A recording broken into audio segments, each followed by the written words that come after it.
Magandang gabi po sa inyo lahat. Alexander Lexter Jules nagbabalik para sa inyong update. Ngayong hapon ay ipinost na ng ABS-CBN Entertainment ang talagang official date ng formal na pagpapakilala nila ng cover girl ng Slay Volume 2 na si Maymay Entrata at ang tatlo pang kasamahan nito na mga Slayers. Anchors away! Captain Covergirl is here to slay. Watch the world premiere of part 1 of the 4-part digital video magazine Star Magic Slay Volume number 2 tomorrow, September 30, Friday at 7 p.m. only on ABS-CBN Entertainment YouTube channel, mga kaibigan. So, it's clear na ang mapapanood bukas, September 30, the Friday of the week. Star Magic Volume number 2 ay only ang part number 1 ng part 4. At ito ay mapapanood natin sa ABS-CBN YouTube channel. Hayan po, basahin natin kung ano nakalagay. Oopsie.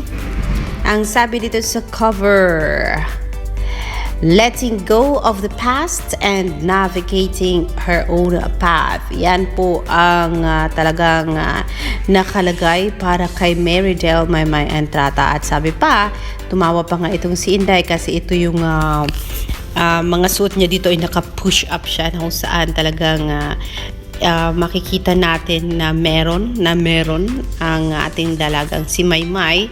Pero talagang sexy ng dating ng ating Captain, my Captain, Maymay Entrata. So yes, chocolate what? Yung totoo Marydel na kailang palibre ka kay Rick Loren. Melting. So yummy. It tastes like a mint inside and it's like melting in the chocolate melting. The must try here. Must try daw tong gelato na to. That's cute. But anyways, wag po nating tawag dito, kalimutan. Ang part 1 bukas, I know we already watched a few of those scenes ng digital magazine, pero ang naibigay lang po sa atin doon sa advanced screening ay mga photos and so a little bit of clip ng part 1. And so tomorrow mga guys, for sure makita natin ng buo kung ano ang napaloob sa part 1 ng Slay Volume number 2. Ang sabi ni Tita Lucy Hugot, hindi naman pinagyayabang pero syempre as a fan, proud lang din ipangandakan na dami na na-achieve yung artista na sinusuportahan. Meaning, hindi na sayang yung effort at gastos namin kasi nakikita namin na may pinatutunguhan ang kita ng loading namin. Kung ano man ang naipundar ni Maymay, yan po ay dahil sa kabilat ka ng grinding ni Marydel, kaliwat ka ng hada ni Inday Maymay Entrata, and the most important thing, sa kabilat ka ng mga kaliwat kanan mga projects ni Maymay and mga blessings, dumating sa punto na maraming naipon ang babae at dumating sa punto na kailangang i-manage ni Maymay ang kanyang mga income. And talagang masasabi natin na i-manage ng maganda ni Maymay ang kanyang mga pera kahit na wala sa tabi niya ang kanyang inay kasi nasa Japan ang nanay niya. Kaya pala umuwi ang inay niya ng napakatagal na panahon tungod kay ito ay dahil sa pinapagawang bahay niya na hindi natin alam kung saan. Ang sabi ng nakapanood, seems like sa Batangas daw po ang bahay na ito. We do not know kasi may napanalo ng bahay si Maymay sa Camilla Homes. Hindi natin alam kung saan yan kasi hindi naman tayo taga Manila. And then, ito ngayon, nagpagawa siya ng bahay sa Japan. And nagpagawa siya, pinayos niya ang bahay ni Mama Ludi sa Camigen. And then, itong bagong pinagawa niyang bahay na 2-story building. And yung pag-umpisa ng kanyang munting negosyo. And yes, mga kaibigan, syempre, kaliwat ka ng basher din naman ang natatanggap ni Marydel Maymay Entrata dahil dito. Pero yan, mga kaibigan, ang mga achievement ni Maymay ay hindi niya pinulot lang. Pinaghirapan ng dalaga natin at hindi lang siya ang naghirap dyan. Kasi pati mga fans niya may karapatang ipangandakan dahil part sila ng pag-unlad ng buhay ni Marydel Maymay Entrata. Dahil sila ang kaagapay ni Maymay patungo sa mga success na natatanggap niya sa ngayon at na-e-enjoy niya at ng mga pamilya niya.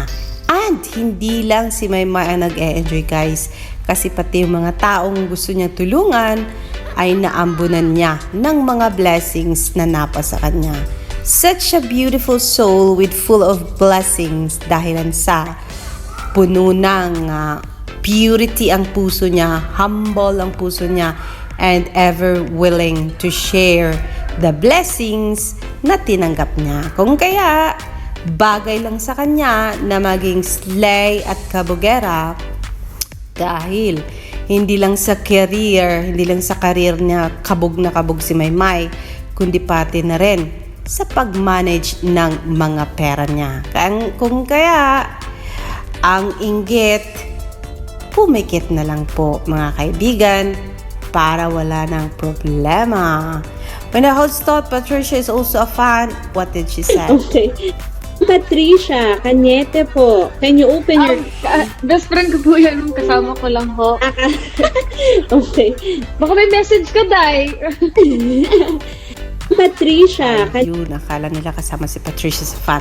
But then, pagod.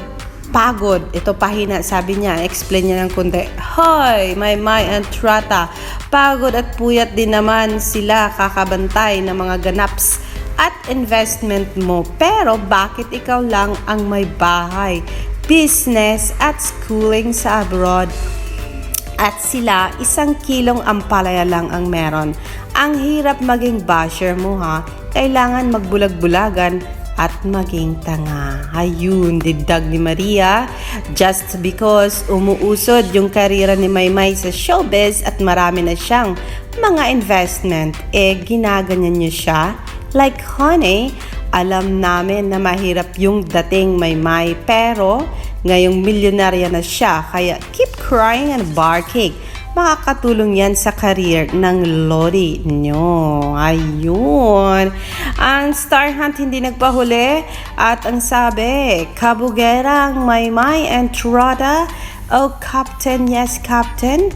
Talagang ipromote ni Star Hunt ang event ni Maymay bukas, which is the first day of showing the first part of the digital magazine. Digital video magazine. Hindi po ito nabibili sa outlet, mga guys, kundi pinapanood po natin ito sa YouTube channel ng ABS-CBN Entertainment sa mundo ng YouTube. Congratulations, Maymay, sa iyong achievement sa buhay. At maraming salamat at na-enjoy ng mga taga-subaybay mo ang iyong meet and greet kahapon. And yes, umuusok ang ilong ng mga bashers mo, but don't mind them too much. The more they bash sa buhay mo, sa mga na-achieve mo, don't worry. Still, it is a publicity, Marydel. And so, we accept bad publicity and good publicity as long as it is not below the belt. Okay lang yan. Pero pag panirang puri na yan, nako, libel ang labas niyan. Kaya ingat-ingat din, mga bashers. Don't say too much words na nakaka-hurt ng ibang tao kasi meron na pong batas yan. Kaya ingat sa sinasabi para walang masaktan. Alexander Lexter Jules. I will see you for more later mga kamayward and kamamay solids.